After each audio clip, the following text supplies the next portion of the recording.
अगर आप सरकारी मुलाजिम हैं तो ये खबर आपके लिए है।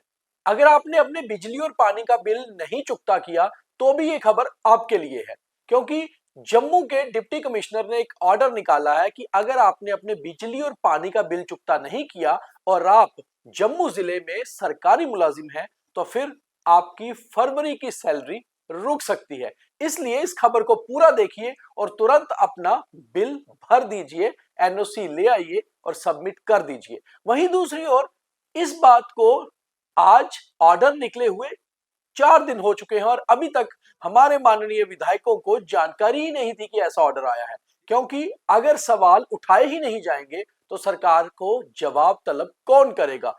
तो एमएलए भी चुप और सरकार भी, मगर सरकारी मुलाजिम परेशान है और उनकी परेशानी का सबब सही है कि आखिर अगर उनके नाम पर कनेक्शन है ही नहीं तो बिल कैसे भरेंगे, और फिर बिल नहीं भरेंगे तो सैलरी नहीं आएगी। तो खबर को पूरी देखिए, आज का बियॉन्ड द हेडलाइन यही है।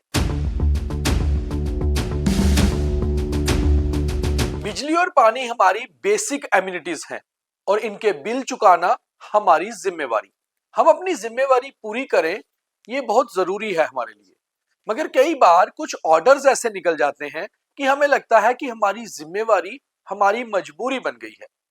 एक नया ऑर्डर ऐसा ही जम्मू में निकला हुआ है और जम्मू के deputy commissioner doctor Rakesh Minhas ने निकाला 16 फरवरी को। ये ऑर्डर क्या है ये आप हमारी स्क्रीन पर भी देख रहे होंगे और ऑर्डर मैं आपको बता भी देता हूं। दरअसल जितने भी गवर्नमेंट एम्प्लॉइज हैं जम्मू में, जो जम्मू कश्मीर यूटी की सरकार के तहत आते हैं, उनकी मासिक सैलरी यानी कि उनकी महीने की सैलरी तभी निकलेगी जब वो अपने बिजली और पानी के बिल का एक रसीद जो है वो देकर, एक एनओसी लेकर सबमिट करेंगे अपने अपने विभागों में। अब इसमें दिक्कत कहां आ रही है उसकी भी बात करते हैं और इससे क्या हो हल्ला मचा है इसकी भी बात करते हैं। मगर हैरानगी वाली बात यह है कि हमारे माननीय विधायकों ने 16 से लेकर आज 20 फरवरी तक 4 दिनों में सदन के अंदर, विधानसभा का बजट सेशन चल रहा था उसके अंदर, इस मामले पर कोई बात ही नहीं की, कोई पॉइंट ऑफ इंफॉर्मेशन, कोई सवाल रखा ही नहीं। और उनमें से कुछ विधायकों को तो पता ही नहीं था कि ऐसा ऑर्डर निकला भी है। तो आखिर जम्मू जैसे बड़े जिले में, जहां हर बात का फटाफट से शोर मच जाता है, चीजें वायरल हो जाती हैं, क्या हमारे विधायकों को पता ही नहीं था? और कुछ विधायकों ने तो ये कहा कि हालांकि ये गलत ऑर्डर है, इसे वापस होना चाहिए। मगर ऑर्डर डिप्टी कमिश्नर साहब का है, सरकार के तहत ही आता है, मगर सरकार ने इसके ऊपर कोई बात की ही नहीं। तो सबसे पहले ऑर्डर की बात करते हैं। दरअसल जितने भी गवर्नमेंट एम्प्लॉई जम्मू कश्मीर में हैं उनकी संख्या करीबन 5 लाख से कुछ ज्यादा है। और अगर हम जम्मू और श्रीनगर के जिलों की बात करें तो ये दोनों जिलों में ही करीबन 2 लाख गवर्नमेंट एम्प्लॉई हैं। उसका कारण ये है कि जितने भी जम्मू कश्मीर यूटी के बड़े दफ्तर हैं, क्या वो बिजली हो, पानी हो, स्वास्थ्य हो, शिक्षा हो, उसके बड़े ऑफिस इन दोनों ही जिलों में है। तो इसलिए जितने भी गवर्नमेंट एम्प्लॉइज हैं ज्यादातर की पोस्टिंग इन दोनों शहरों में, इन दोनों जिलों में रहती है।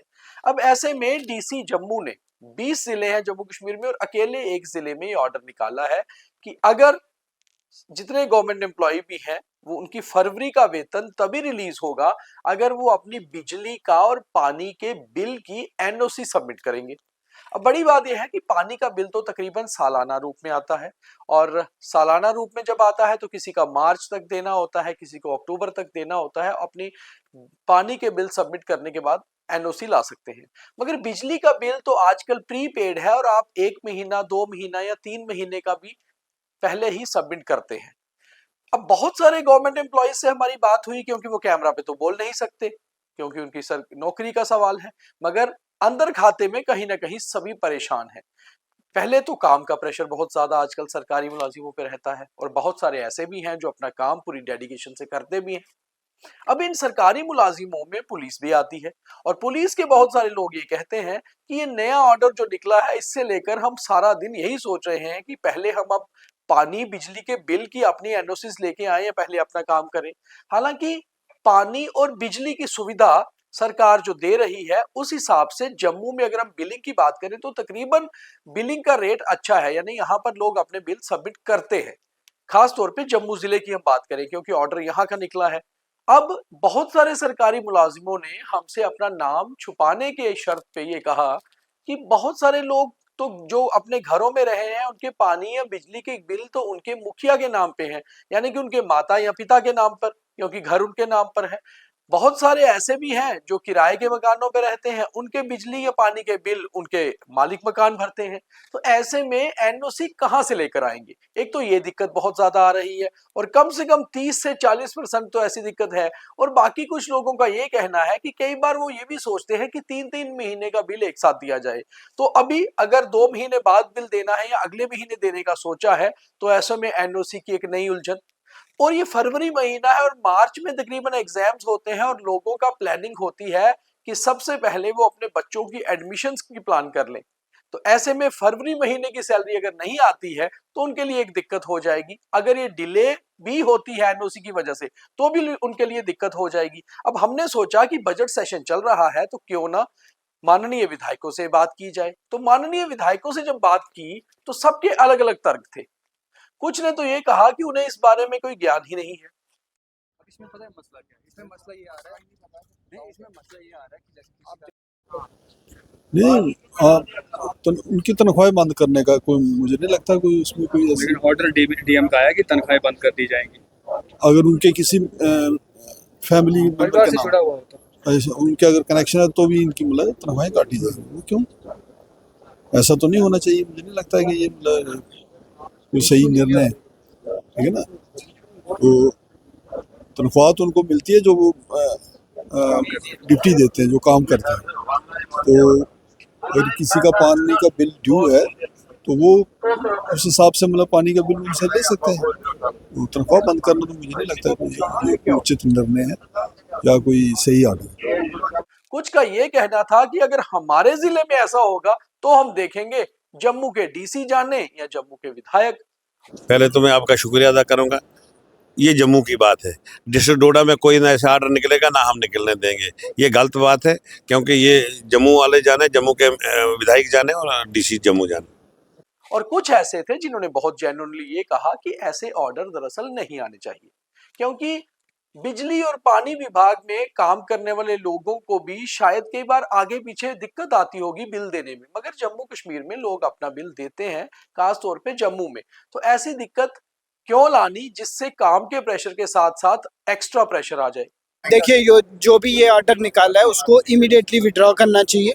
लिहाजा लोगों को कूलिंग ऑफ पीरियड देना चाहिए, क्योंकि बड़े सारे जो कनेक्शंस हैं वो अपने नाम पे नहीं है, किसी फैमिली के नाम पे है। और लिहाजा जो खास करके यूनिवर्सिटी का मसला है, तो यूनिवर्सिटी खुद ही एनओसी दे सकती हैं, उसमें इतनी कॉम्पिटेंट हैं तो वो यूनिवर्सिटी दे सकती हैं। और इसमें सैलरी बीच में नहीं लानी चाहिए, क्योंकि आप उसको कूलिंग ऑफ पीरियड दिए 6 महीने बाद दीजिए। हर साल जब वो रिटर्न भरता है उस टाइम वो अपनी एनओसी दे देगा। हर मंथ एनओसी लाने वाला सिस्टम ठीक नहीं है, लिहाजा ऑर्डर विड्रॉ करना चाहिए। डीएम ने ऑर्डर निकाला, क्या सोच होगी? बेसिकली क्या है, जो भी हमारा जल शक्ति विभाग है या पीटीडी डिपार्टमेंट है, यहाँ पे काफ़ी सारा पैसा है जो लोगों ने पे नहीं किया है। मगर मैं ये भी बता दूं कि जो एम्प्लॉयज़ है वो कहीं पे भी पैसा हाइड नहीं कर पाता। वो हमेशा अपना, चाहे टैक्स हो वो ऑन सोर्स उसका कट जाता है, चाहे वो यूटिलिटीज़ का पैसा हो वो टाइमली देता है। तो लिहाजा एम्प्लॉयज़ ऑलरेडी स्ट्रेस्ड है, उनको और ज़्यादा स्ट्रेस ना करना चाहिए, और उनका एक कोई इजी प्रोविज़न रखना चाहिए जिससे अथेंटिकेट हो जाए कि वो टाइमली अपनी पेमेंट कर रहे हैं। और इतना स्ट्रिंज ऑर्डर, ये जो लॉर्ड कर्जन वाली पॉलिसी जम्मू कश्मीर में नहीं चलानी चाहिए। अब देखा जाए तो विधायकों को ये बात सदन के अंदर रखनी चाहिए थी, क्योंकि अल्टीमेटली असेंबली पावरफुल होती है। और दूसरा, Jammu Kashmir power development corporation यानी कि जेकेपीडीसीएल, ये मुख्यमंत्री के अधीन आता है, और पानी विभाग जो है वो नेशनल कॉन्फ्रेंस के ही मंत्री जावेद राणा के तहत आता है। तो ये दोनों से कम इन विधायकों को जवाब लेना चाहिए था, मगर जवाब भी नहीं लिया गया और सवाल भी नहीं किया गया। तो कुल मिलाकर ये देखा जाए कि सरकारी मुलाजिम फरवरी की सैलरी को लेकर बेहद परेशान हैं और उन्हें समझ नहीं आ रहा कि इसका समाधान करें क्या। और आज करीबन 1 हफ्ते का समय बचा है, क्योंकि 28 के बाद आपकी सैलरी आनी है 1 मार्च को, और जिनकी एनओसी सबमिट नहीं होंगी उनकी सैलरी सब डिले हो जाएंगी। मुझे उम्मीद है कि शायद इसके ऊपर डिप्टी कमिश्नर खुद ही कुछ सोच विचार करें, क्योंकि उनके तक भी तो बहुत अलग अलग सोर्सेज से चीजें पहुंच रही होंगी और शायद हमारी खबर के माध्यम से भी वो जान चुके होंगे कि आखिर सरकारी मुलाजिम किस तरह प्रेशर में है। और दूसरा, बिजली और पानी विभाग कर क्या रहे हैं? अगर वो अपने बिल्स खुद ले ही नहीं पा रहे तो आखिर डिप्टी कमिश्नर साहब को बीच में उतरना पड़ रहा है। तो कम से कम इन दोनों विभागों को भी जिम्मेवारी दें कि वो अपने पूरे बिल्स सबमिट करने के लिए लोगों को अलग तरीके से एक टीम्स बनाकर काम करें जैसे पहले किया जाता था। और सबसे बड़ी बात यह है कि अगर आपकी बिजली का बिल नहीं आया और पानी का बिल भी नहीं आ रहा तो आपका बिजली और पानी विभाग आपके कनेक्शन काट सकते हैं या आपको एक वार्निंग दे सकते हैं, जो अमूमन रूल्स के हिसाब से हुआ करता था। और ऐसे में कम से कम किसी के पास ये तो नहीं होगा कि सैलरी ही कट जाएगी। तो शायद डीसी साहब इस खबर को देखें और शायद ये सोचें कि वाकई में ऑर्डर उनको वापस लेना होगा। और सरकारी मुलाजिमों के लिए हमें बात करनी जरूरी है क्योंकि यही समाज है और समाज में एक मीडिया हाउस का यही फर्ज है। बहुत धन्यवाद।